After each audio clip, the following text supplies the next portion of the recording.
What's up guys, it's ElasticSpyder here, and in today's video we've got a Essex replay from our good friend AidenDark.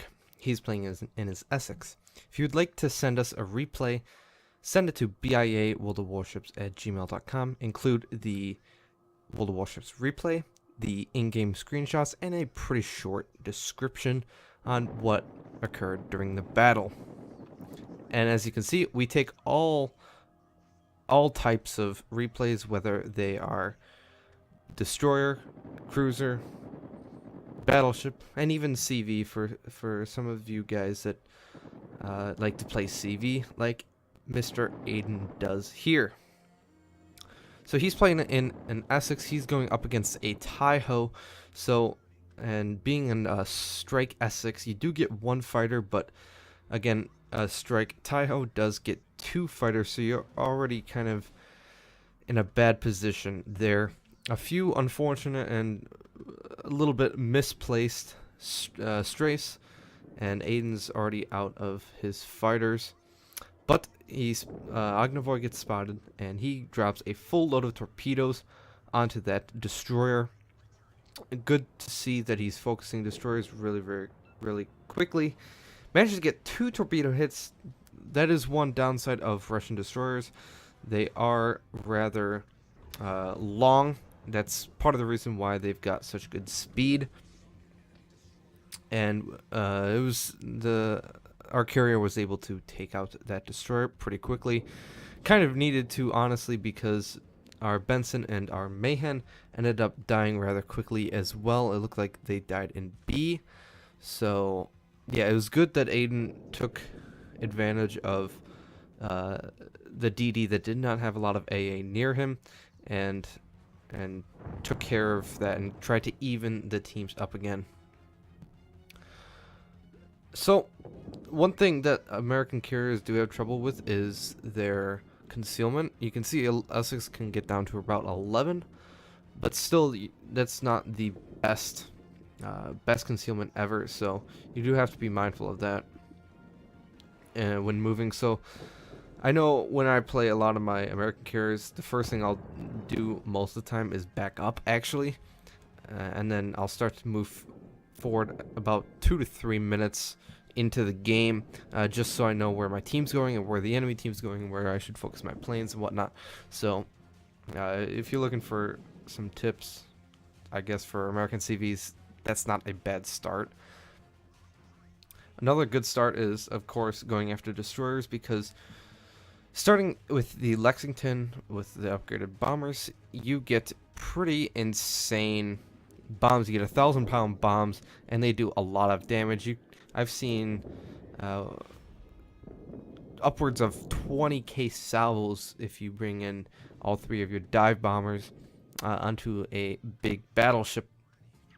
So certainly the potential damage is there, but of course hitting all those bombs is another story. So when you're hitting destroyers, I personally think it's harder to hit destroyers with bombs than it is torpedoes, because torpedoes they go in pretty straight lines. Of course, the Japanese carriers, they do close in at towards the end, so they do converge. So that can be good, and that also can be bad. American carriers do have a lot of torpedo planes in one squadron, which is nice to hit battleships like this Bismarck. Aiden's trying to bait in the fighters, so his dive bombers can get off a nice drop, and it looks like he was able to get a very nice drop. 5 torpedo hits and 3 floodings. He is going to be down and out. That was a good use of his fighters, and then of course once his torpedo bombers are gone, he uses the new strafe mechanic. I say new because it's just recently been added to the game, but it's pretty recent. So 2 fires, with other ships shooting at him, that Bismarck goes down.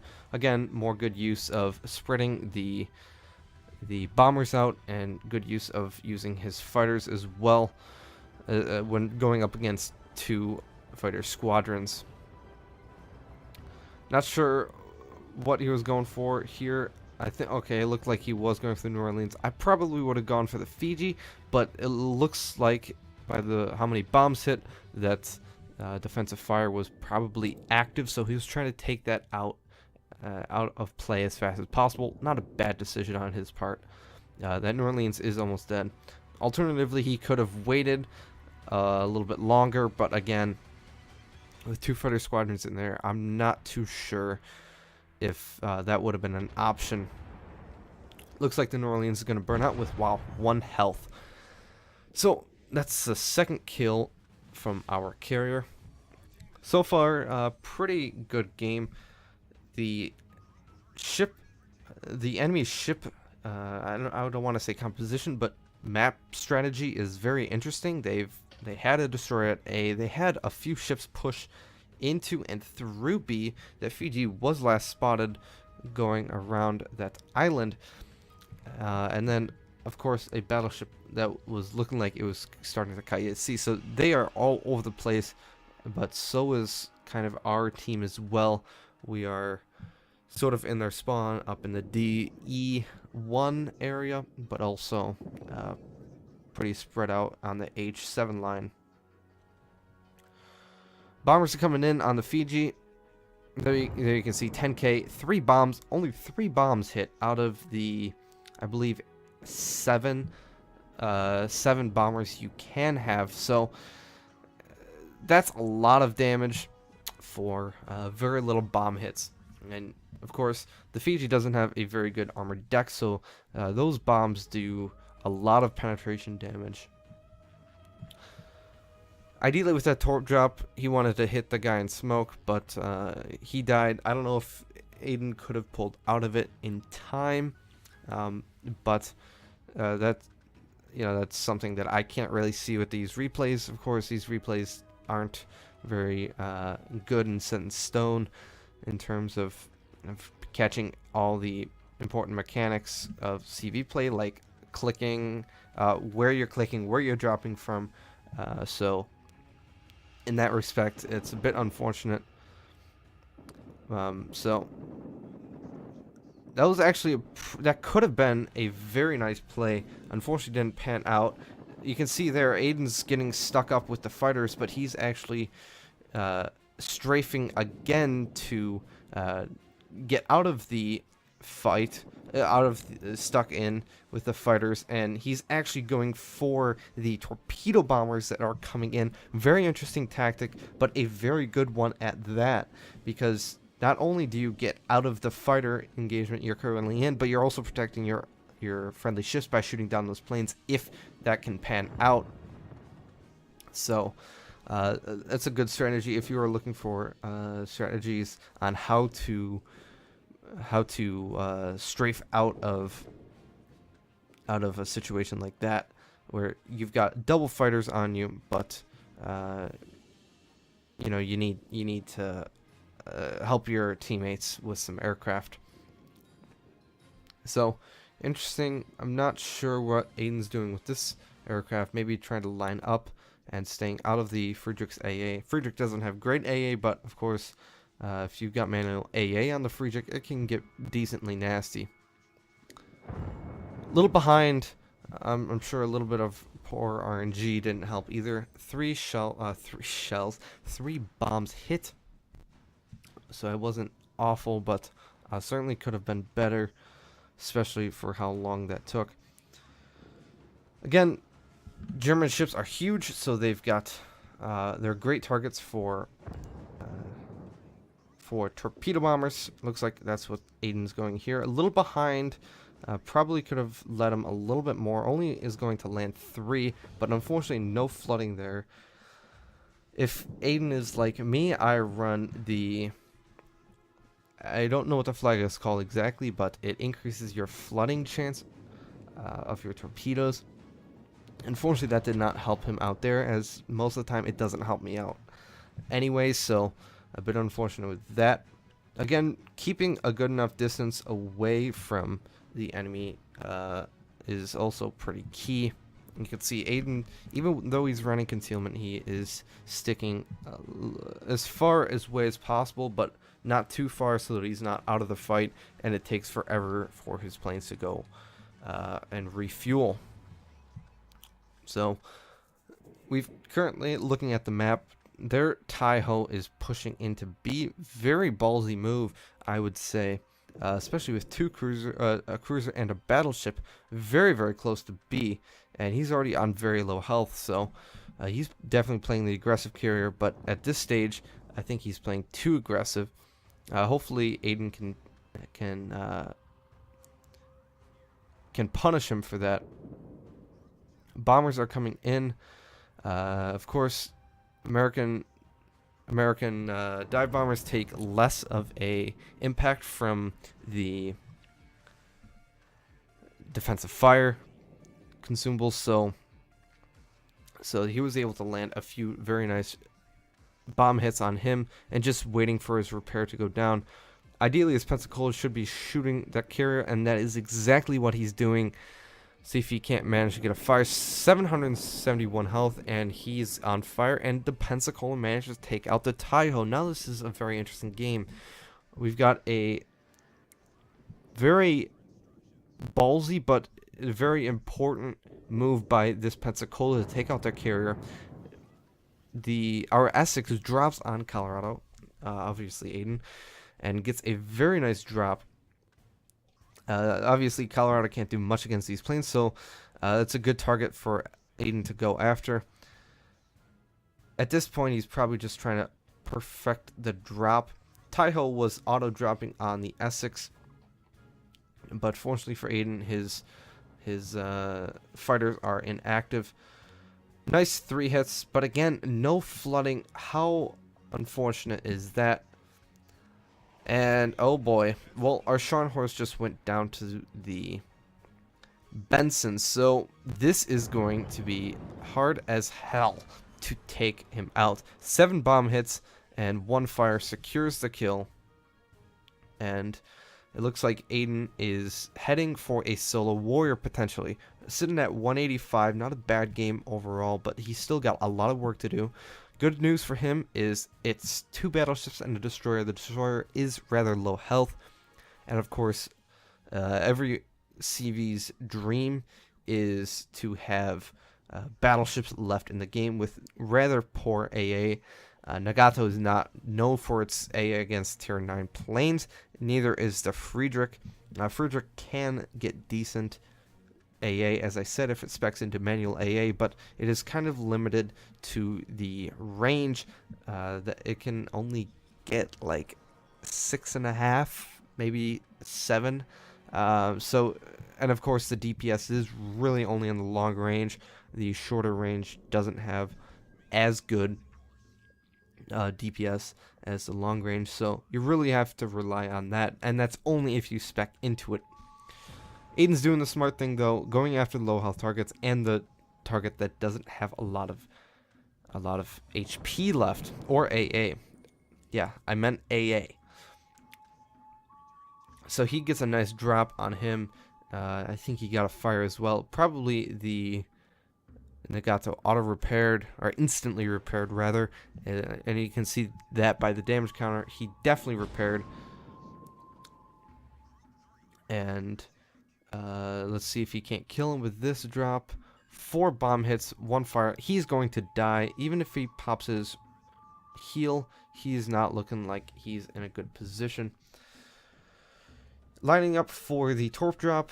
Friedrich notices it too late. Bit unfortunate for him. Let's see if we can't drop a nice load on him. One thing I would recommend though to Aiden, something that I have learned while playing carriers, takes out that Nagato, is after you have dropped, you can actually instantly click away right after they drop. When you guys can't see this, but as soon as the torp, I don't know what it's called, the torp rectangle or the torp angle goes yellow, you can actually click to the side and your planes will as soon as they drop, instead of going back like you saw with that Friedrich, they'll actually go to that new route that they have been picked, and that is very key. Aiden probably wouldn't have lost nearly as many torpedo bombers as he did there. However, he's still got quite a few in reserve, torpedo bombers rather, and 3 full squadrons of dive bombers. Nice drop on that very, very low health Benson, who, if he had defensive fire, maybe he would have been able to scatter the bombs enough to save him. However, Aiden still has a few more dive bomber squadrons for him. So looks like he's gonna get solo war, even if Aiden doesn't kill him.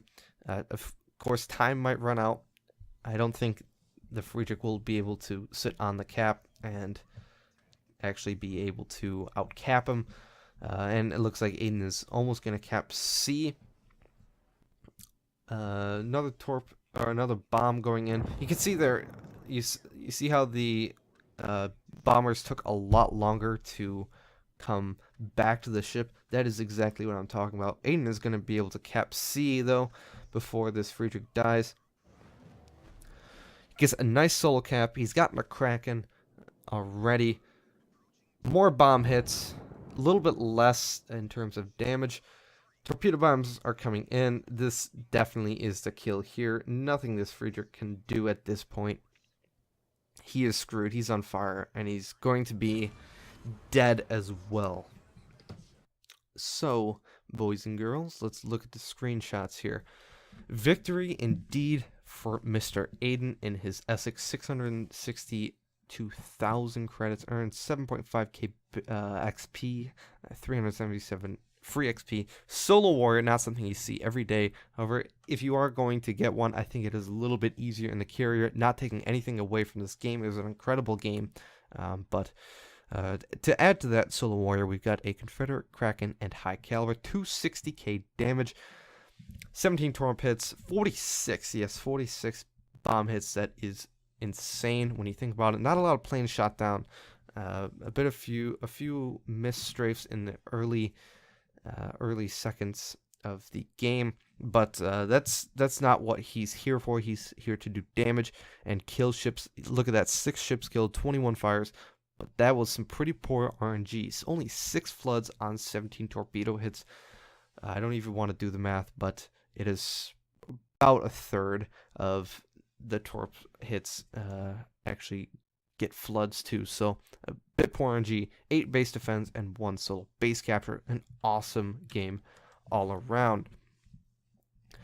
Looking at the team score, 2,451 base XP, tops the team, of course.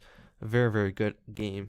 Again, solo warrior was pretty awesome, if I do say so myself. Detailed report with premium and with some camo and Zulu and military month contributor, he was able to get that 660k and walk away with 470k. So certainly with some modifiers, he was able to walk away with a lot. If you don't run all of those, then you're looking at probably maybe breaking even. Probably looking at a bit of a loss too. You can see there he only received 456,000. So if you subtract that away, or rather he got 205,000 in modifiers, so he would have made about 200 grand. Give or take a few grand, but still, CV economy is not that great. But certainly 470k is nothing to complain about. Okay, so I actually skipped over the detailed report and was already doing the credits and XP. The screenshot's a little bit out of order, but you can see there 100,000 from bombs, 110,000 from torpedoes, and almost a witherer, 13k off of a witherer. That would have been awesome. Of course, getting pretty bad RNG on his flooding, that could have been another potential source of damage. And that's pretty much all that matters for carrier. Of course, capping is very, very nice. Concealment did help him a little bit there, but he did a lot of damage to a lot of ships, something a good CV player is very good at, and taking out destroyers as soon as possible is, of course, key in a carrier. I hope you guys enjoyed this replay. If you did, please leave a like, comment, and subscribe if you haven't already, and tell your friends about our channel if you haven't already as well. Again, if you would like to send us a replay, BIAworldofwarships, replay, screenshots, description. That's all you need. So I'll leave it at this, guys. Take care, and I'll see you guys in the next video.